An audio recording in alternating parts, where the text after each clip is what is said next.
Hello, myself Kiranjeet Kaur. So आज का हमारा टॉपिक ये है कि पीसीएल एक्सियल जो बॉन्ड होता है वो हमारे पास लॉन्गर होता है then equatorial bond PCl5 structure में। तो ऐसा क्यों होता है? तो उससे पहले एक बेसिक चीज़ हमें पढ़नी होगी, इक्वेटोरियल हाइब्रिड ऑर्बिटल्स क्या होते हैं और नॉन इक्वेटोरियल हाइब्रिड ऑर्बिटल्स क्या होते हैं। ठीक है, जिन्हें ये पता है वो इस पार्ट को स्किप कर दे और सीधा इसकी रीजनिंग में पहुंच जाए। Let's start it now. हाँ, सो इक्विवेलेंट हाइब्रिड ऑर्बिटल और नॉन इक्विवेलेंट हाइब्रिड ऑर्बिटल में हमें डिफरेंस दिखा है। आप पहले इससे स्टार्ट करते हैं। आप CH4 के एग्जांपल ले लो जिसमें कार्बन की हाइब्रिडाइजेशन sp3 होती है। हाइब्रिडाइजेशन में आपको निकालनी आती होगी ना, मतलब इसका मैं फॉर्मूला लिख देती हूँ, half valence electron configuration plus monovalent atoms cationic charge minus plus anionic charge. निकाल के दे देती हूँ हाफ। कार्बन को वैलेंस इलेक्ट्रॉन कन्फिग्रेशन क्या होती है 4, यही तो होता है ना 2s2 2p2 वैलेंस सेल की कन्फिग्रेशन। मोनोवैलेंट एटम कितने हैं 4, माइनस कोई चार्ज नहीं है तो ये हमारे पास क्या आ जाएगी 4 आ जाएगी, इस कारण sp3 हाइब्रिडाइजेशन। ठीक है, इतनी बात क्लियर हुई। अब यहाँ पर देखो ये कितने हाइब्रिड ऑर्बिटल्स बनेंगे हमारे पास, 4 हाइब्रिड ऑर्बिटल्स बनेंगे, 4 sp3 हाइब्रिड ऑर्बिटल्स बनेंगे, 4 सिग्मा बॉन्ड होंगे ना। तो कुछ 4 हाइब्रिड ऑर्बिटल्स किस तरह अरेंज होंगे, टेट्राहेड्रल अरेंजमेंट होगा उनका, कुछ इस तरह का अरेंजमेंट होगा। ये भी हाइब्रिड ऑर्बिटल sp3 होगा, ये भी sp3 होगा और ये भी sp3 होगा कार्बन का, और ये भी sp3। तो हमने ये देखा कि ये जो चारों के चारों हाइब्रिड ऑर्बिटल होते हैं इनके सेम एनर्जी होती है, सेम तरीके का शेप होता है, सेम साइज होता है और सेम बॉन्ड एंगल बनाते हैं। कितना बॉन्ड एंगल होता है वो 109.5 डिग्री। ठीक है, और फिर ये हाइड्रोजन से इस तरह से ओवरलैपिंग करके सिग्मा बॉन्ड बना लेंगे। हाइड्रोजन से इस तरह से बॉन्ड बन जाएगा। तो ओवरऑल मैं ये कहना चाहती हूँ ये जो 4 हाइब्रिड ऑर्बिटल्स हमारे पास आए हैं ये हमारे पास इक्विवेलेंट होते हैं क्योंकि इनके पास same energy, same shape, same size और सेम तरीके का बॉन्ड एंगल बनाते हैं। अब चलते हैं नॉन इक्विवेलेंट हाइब्रिड ऑर्बिटल की कैटेगरी में।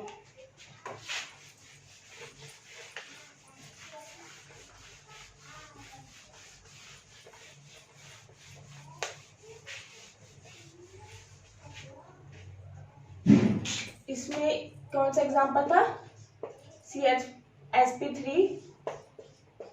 इन CH4। ठीक है, और इसमें यहाँ पर आप एग्जांपल लो PCl5। PCl5 में P की हाइब्रिडाइजेशन होती है sp3d। ठीक है, ये आप निकाल लेना किस तरह होती है। अब यहाँ पर 5 sp3d ऑर्बिटल्स हम एक्सपेक्ट करते हैं बनना। ठीक है, वो 5 ऑर्बिटल्स मैंने कहा एक्सपेक्ट करते हैं। अभी आप देख रहे हो कि आगे जाके कहानी थोड़ी सी चेंज हो जाती है।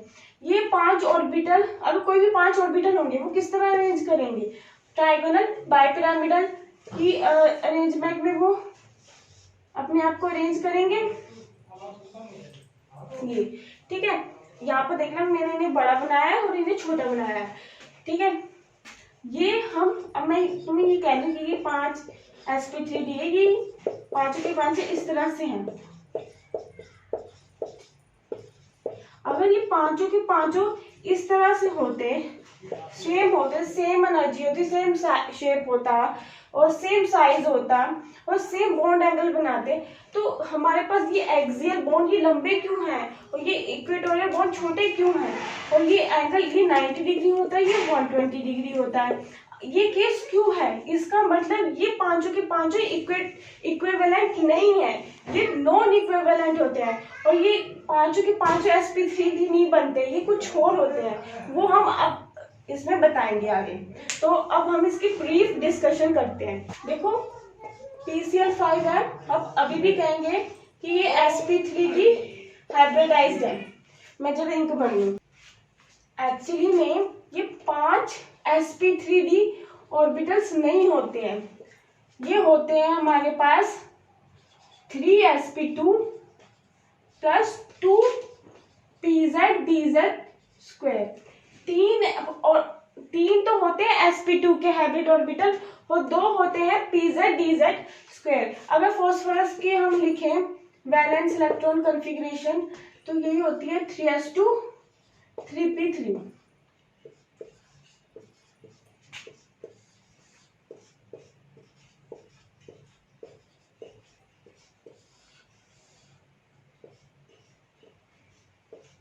ठीक है, ये इलेक्ट्रॉन यहाँ पर प्रमोट हो गया, एक्साइट हो गया और ये 5 मिलके हमारे पास क्या कौन से हाइब्रिड ऑर्बिटल बनाते हैं? 3 तो बनाते हैं sp2 के और 2 बन जाते हैं हमारे pzdz स्क्वायर के।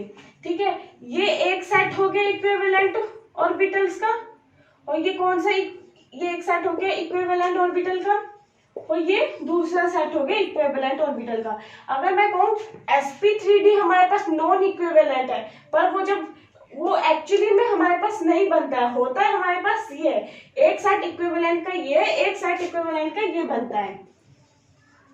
ठीक है, इस सेट को हम क्या कहते हैं? Sorry, equatorial.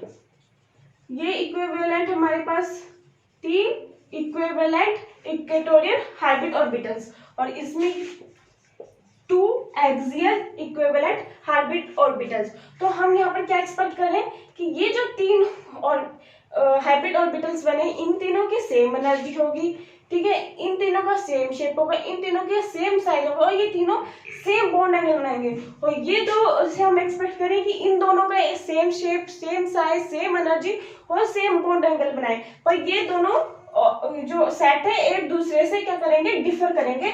जो हम pCl5 स्ट्रक्चर में नोटिस करते हैं, जो एक्सियल और इक्वेटोरियल में हम जो डिफरेंस हम नोटिस करते हैं, ये इस कारण होता है क्योंकि 2 सेट बनते हैं हाइब्रिड ऑर्बिटल के। तो हम pCl5 का अगर मैं कहूँ अभी भी 5 ही हाइब्रिड ऑर्बिटल है, वो किस तरह अरेंज होंगे? हमारे पास ट्राइगोनल बायपिरामिडल की सेट में अरेंज होगी। इसको थोड़ा सा बड़ा बनाना और ये छोटा। ठीक है, इस तरह होगा। तो ये वाला एक sp2 होता है, ये वाला sp2 होता है और ये वाला sp2 होता है और ये होता है pzdz स्क्वायर और pzdz स्क्वायर। ठीक है, इनमें एक एक इलेक्ट्रॉन होगा, एक एक इलेक्ट्रॉन इनमें है। जो एक इलेक्ट्रॉन ही तो ओवरलैप करेगा किससे? जो 3p ऑर्बिटल होगा क्लोरीन में, उसमें जो हमारे पास एक इलेक्ट्रॉन बचेगा उससे ओवरलैप करके तो बॉन्ड बनाएगा। ठीक है, तो यहाँ पर ओवरलैपिंग किस किस में होगी? sp2 की यहाँ पर ओवरलैपिंग होगी 3p से। अगर मैं कहूँ यहाँ पर बॉन्ड बनेगा जब क्लोरीन के, यहाँ पर sp2 की 3p से होगी, यहाँ पर sp2 की 3p से होगी। 3p किसका है? क्लोरीन का। यहाँ पर किसमें ओवरलैपिंग होगी? pzdz स्क्वायर की 3p से और यहाँ पर sp2 की 3p से, यहाँ पर pzdz स्क्वायर की 3p से, वो हमारे पास बॉन्ड बन जाएगा। अभी बॉन्ड बना कर दिखाऊंगी किस तरह होगा, पर ये एक्सप्लेनेशन यहाँ पर देखो। अब यहाँ पर तुम देखो कि यहाँ पर p करेक्टर है, यहाँ पर s करेक्टर बिल्कुल नहीं है। ठीक है, तो यहाँ पर जो इलेक्ट्रॉन होगा, ठीक है, जो इन हाइब्रिड ऑर्बिटल्स में इलेक्ट्रॉन लाई कर रहे हैं, वो न्यूक्लियस के इतने क्लोज नहीं होता है। एक पॉइंट याद रख लो, जितना s करेक्टर होता है ना, ठीक है, वो न्यूक्लियस के उतना ही क्लोज होता है। ठीक है, कौन क्लोज होता है? जो बैलेंस चार्ज इलेक्ट्रॉन होगा। अगर बैलेंस चार्ज इलेक्ट्रॉन न्यूक्लियस के क्लोज होगा तो हम क्या कहते हैं कि बॉन्ड लेंथ क्या हो गई है? कम हो गई है। तो इनवर्सली प्रोपोर्शनल हुआ किसके? बॉन्ड लेंथ के। ठीक है, और अगर मैं कहूं जितना p करेक्टर ज्यादा होगा, अब मैं ये ऊपर वाला मिटा दूं,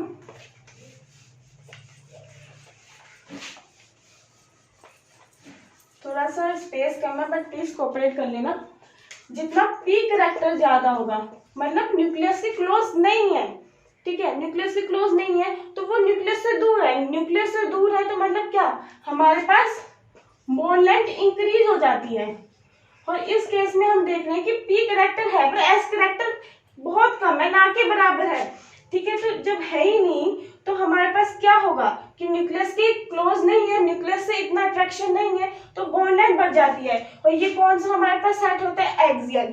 एक्सियल बॉन्ड में हम इसी कारण एक्सपेक्ट करते हैं कि ये इसकी बॉन्ड लेंथ ज्यादा हो। बॉन्ड लेंथ हम वो नहीं कह रहे कि हमारा उसका क्लोरीन क्या हो गया, बड़ा हो गया, और ये वाले क्लोरीन हमारे पास छोटे थे।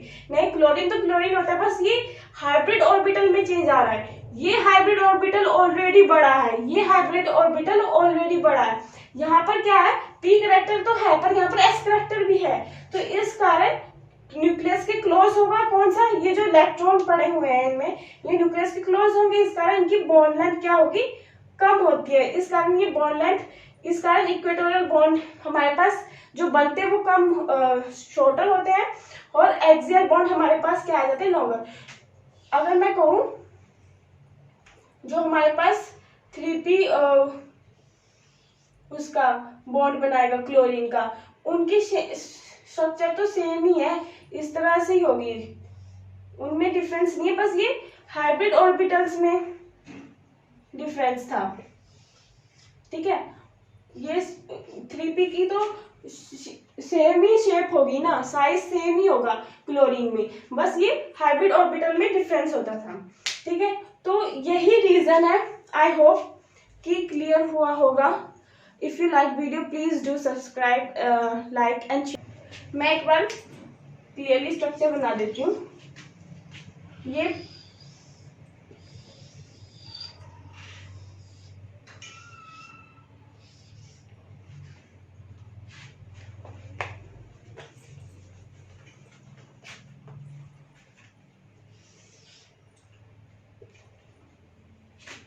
ये हमारे पास sp2 sp2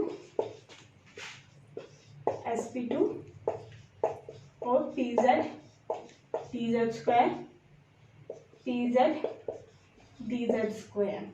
ठीक है, ये क्लोरीन के साथ, ये क्लोरीन का 3p है।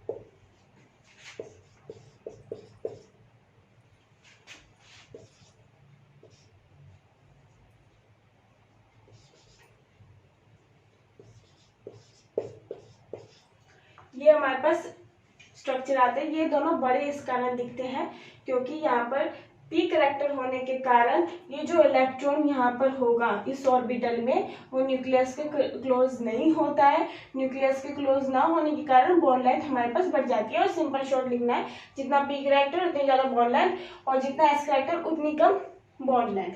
तो ये हमारे पास रीजन आता है। और ऊपर से एक बात और थी कि हमारे पास सेट अलग थे, ये वाला 3 जो सेट है इनका अलग बॉन्ड एंगल होगा।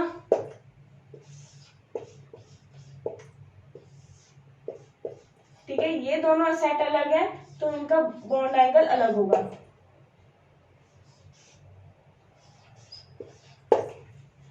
आई होप क्लियर हुआ होगा। अगर वीडियो अच्छी लगी तो please do like, subscribe and share. Thank you so much.